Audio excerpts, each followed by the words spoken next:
Poco F7 और iQOO Neo 10 भैया टक्कर है इन दोनों में। अब क्या डिफरेंस है इन दोनों में वो तो स्पेक्स कंपैरिजन में ही पता चलेगा। और अभी रिसेंटली मैंने Vivo T4 Ultra और Motorola H60 Pro के साइड बाय साइड कंपैरिजन किया है स्पेक्स का। अगर तुमने वो वीडियो नहीं देखा है तो प्लीज एक बार चेकआउट कर लेना, डिस्क्रिप्शन में मैंने लिंक दे दिया है। दोनों की ही बैटरी और कैमरा वाइज देखा जाए तो बहुत तगड़े फोन है। अगर 30 to 40K का बजट है तुम्हारा, बाकी चैनल को सब्सक्राइब भी कर लो यार, कर लो। वेबसाइट्स पे रिसर्च करने का टाइम बचा रहा हो ना तो तुम्हारा सब्सक्राइब करना तो बनता है। अब सीधे बढ़ते हैं हमारे दोनों लेजेंड्स की तरफ। तो फर्स्ट है हमारा पोको F7, जून में लॉन्च हुआ था। अभी रिसेंटली पोको बहुत सारे फोन्स लॉन्च कर चुका है, वो भी तगड़े प्रोसेसर और बैटरीज के साथ में। और ये स्पेशली गेमर्स को टारगेट करने के लिए होता है। और इसका एक प्रो वेरिएंट भी आता है। दोनों में एज सच कुछ मेजर डिफरेंसेस तो नहीं है, बाकी उसकी बात हम किसी और वीडियो में करेंगे। और दूसरा है हमारे पास iQOO Neo 10। मतलब आज का वीडियो तो गेमर्स के लिए डेडिकेटेड है। ये दोनों ही नाम फेमस है अपनी गेमिंग एक्सपीरियंस के लिए और तगड़े प्रोसेसर्स के लिए। और कौन सा फोन स्टैंड करता है इन दोनों के आसपास वो भी हम वीडियो के एंड में बात करेंगे। बाकी बिल्ड क्वालिटी की बात करें तो पोको F7 में फ्रंट आपको गोरिल्ला ग्लास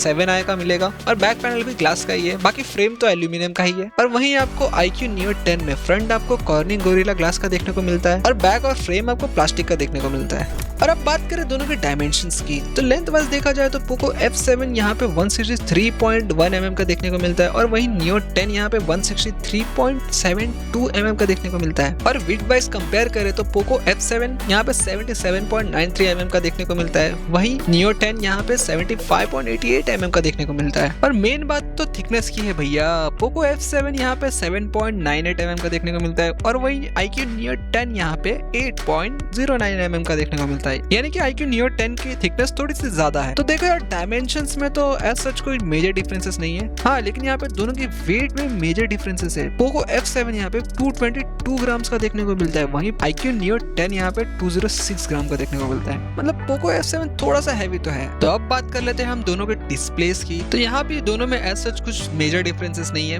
दोनों में ही आपको एमोलेड डिस्प्लेस देखने को मिलते हैं। पोको F7 की स्क्रीन का साइज जो है वो 6.83 इंचेस का पैनल देखने को मिलता है और वहीं iQOO Neo 10 में 6.78 इंचेस का देखने को मिलता है। और बाकी आप इनका रेजोल्यूशन स्क्रीन पे देख सकते हैं, लेकिन दोनों में स्क्रीन रिफ्रेश रेट का मेजर डिफरेंस है क्योंकि पोको F7 में 120 हर्ट्ज का स्क्रीन रिफ्रेश रेट देखने को मिलता है, वहीं iQOO Neo 10 में 144 हर्ट्ज तक का स्क्रीन रिफ्रेश रेट देखने को मिलता है। बाकी आप दोनों के स्क्रीन रिफ्रेश रेट को मैनेज कर सकते हैं अपने हिसाब से, अपने डे टू डे टास्क के हिसाब से, ताकि आपका फोन नॉर्मल यूजेज पे ज्यादा बैटरी बैकअप दे। बाकी बैटरी की बात करें तो पोको F7 इंडिया में आपको 7550 mAh की बैटरी देखने को मिलती है जो कि सिलिकॉन कार्बन बेस्ड है। बाकी आजकल फोन्स में तो इसी टाइप की बैटरी यूज हो रही है ताकि ये हायर एनर्जी डेंसिटी ऑफर करता है as compare to normal lithium ion batteries के। बेसिकली दोनों में एनोड चेंज होता है। नॉर्मल लिथियम बैटरीज में खाली आपको कार्बन का एनोड देखने को मिलता है, इसमें सिलिकॉन कार्बन का एनोड देखने को मिलता है। और बाकी Neo 10 में भी आपको 7000 mAh की बैटरी देखने को मिलती है। और बाकी चार्जिंग की बात करें तो पोको F7 में आपको 90 वॉट तक का फास्ट चार्जिंग सपोर्ट देखने को मिलता है, वहीं आपको iQOO Neo 10 में 120 वॉट तक का फास्ट चार्जिंग सपोर्ट देखने को मिलता है, जो कि बहुत बड़ा डिफरेंस है।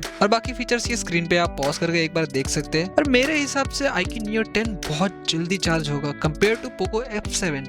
और अब बात कर लेते हैं ऑपरेटिंग सिस्टम और प्रोसेसर के बारे में। तो आपको दोनों में ही लेटेस्ट एंड्रॉइड 15 देखने को मिलता है। बाकी पोको F7 में आपको HyperOS 2 का सपोर्ट देखने को मिलता है, वहीं iQOO Neo 10 में FunTouch UI 15 का सपोर्ट देखने को मिलता है। बाकी पोको F7 में आपको 4 साल तक मेजर एंड्रॉइड अपडेट देखने को मिलेगा, वहीं iQOO Neo 10 में 3 साल तक। और बाकी प्रोसेसर दोनों में ही Snapdragon 8s Gen 4 देखने को मिलेगा, यानी भैया परफॉर्मेंस में तो कोई कमी नहीं रहने वाली। और बाकी iQOO Neo 10 यहाँ पे आपको Q1 चिप के साथ देखने को मिलता है और अल्ट्रा लार्ज वेपर चेंबर की कूलिंग के साथ मिलता है। फिर दोनों में ही 8 कोर्स मिलते हैं। क्लॉक स्पीड वगैरह आप स्क्रीन पॉज करके देख सकते हो, मैंने स्क्रीन पे मेंशन कर दिया है। कनेक्टिविटी में दोनों ही Wi-Fi 7 ड्यूअल बैंड के सपोर्ट के साथ आते हैं और ब्लूटूथ वर्जन 5.4 देखने को मिलता है दोनों में। और पोर्ट यहाँ पे USB Type-C 2.0 देखने को मिलता है। बाकी मेरे हिसाब से ये बेटर हो सकता था। और रैम और स्टोरेज की बात करो तो यहाँ पे पोको F7 यहाँ पे फिक्स 12GB LPDDR5X रैम के साथ आता है और यहाँ पे तुमको 2 स्टोरेज ऑप्शन देखने को मिलते हैं, एक 256GB का और दूसरा 512GB का। और बाकी स्टोरेज में आपको UFS 4.1 का सपोर्ट देखने को मिल जाता है। अब जिन लोगों को नहीं पता ये क्या है, सो बेसिकली ये परफॉर्मेंस को इंक्रीज करने में और मल्टीटास्किंग में हेल्प करता है। अब 15-20 एप्लीकेशन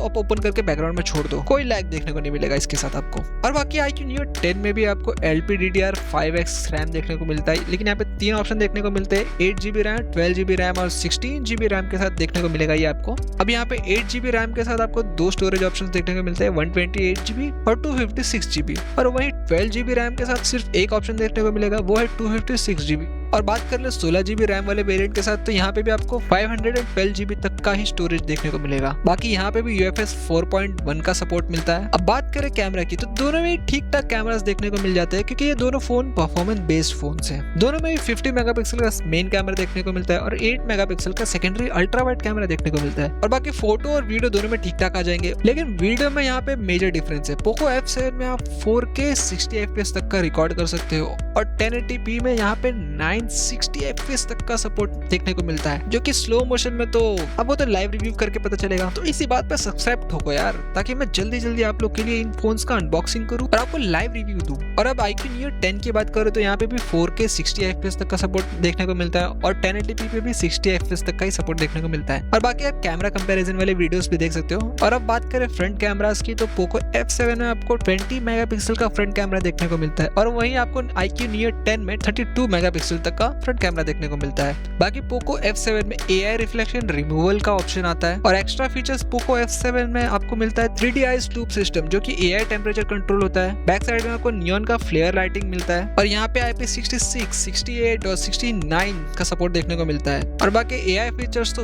भर के मिलते हैं इन फोन्स में। और बाकी दोनों के ही डिस्प्ले में आपको डॉल्बी विजन का सपोर्ट देखने को मिलता है और सर्कल टू सर्च जैसे फीचर्स आपको दोनों ही फोन में देखने को मिल जाते हैं। अब iQOO Neo 10 में भी आपको IP69 का सपोर्ट देखने को मिलता है। और अब बात करें प्राइस और कलर वेरिएंट्स की तो पोको F7 में यहाँ पे आपको 3 कलर ऑप्शन देखने को मिलते हैं और प्राइस यहाँ पे 30 से लेके 34,000 तक के रेंज में आता है। और मैं प्राइस आज की डेट का बता रहा हूँ जिस डेट में मैं वीडियो रिकॉर्ड कर रहा हूँ। बाकी टाइम के हिसाब से प्राइसेस ऊपर नीचे हो सकते हैं, मैं डिस्क्रिप्शन में लिंक दे दूंगा, आप वहां से डायरेक्टली भी फोन्स के प्राइस चेक कर सकते हो। और अब बात करें iQOO Neo 10 के प्राइस की तो यहाँ पे 33 से लेके 42,000 तक के प्राइस रेंज में आता है। सेम इसकी भी प्राइस ऊपर नीचे हो सकती है, डिटेल्स में स्क्रीन पे दे दिया, आप पॉज करके देख सकते हैं। और इस प्राइस रेंज में अगर तुमको कॉम्पैक्ट फोन चाहिए तो आपके पास OnePlus 13s का ऑप्शन मिलता है। बाकी Realme का GT7 Pro भी आता है 48 तक के प्राइस रेंज में। और मैंने OnePlus 13s का एक कंपैरिजन वीडियो भी बना रखा है Oppo Reno 14 Pro के साथ, आप उसको भी एक बार चेक कर सकते हो। और अगर आपको Realme GT7 Pro पे डेडिकेटेड वीडियो चाहिए तो आप प्लीज मुझे कमेंट सेक्शन में बताना, मैं कोशिश करूंगा कि इसका भी एक कंपैरिजन वीडियो बना सकूं। अनबॉक्सिंग के लिए जल्दी से 1K सब्सक्राइबर कर दो यार, ताकि मैं अनबॉक्सिंग वीडियोस भी ला सकूं आप लोग के लिए। और बाकी तुम अपना ओपिनियन भी मुझे कमेंट सेक्शन में बता सकते हो, मैं सारे कमेंट्स पढ़ता भी हूँ। और तुम इन दोनों फोन्स में से कौन सा वाला फोन चूज करने वाले हो ये भी मुझे कमेंट सेक्शन में बताना, पोको F7 या फिर iQOO Neo 10, दोनों ही तगड़े फोन है यार। तो मिलते हैं अपने नेक्स्ट कंपैरिजन में, लेकिन उससे पहले सब्सक्राइब करो यार। चलो बाय।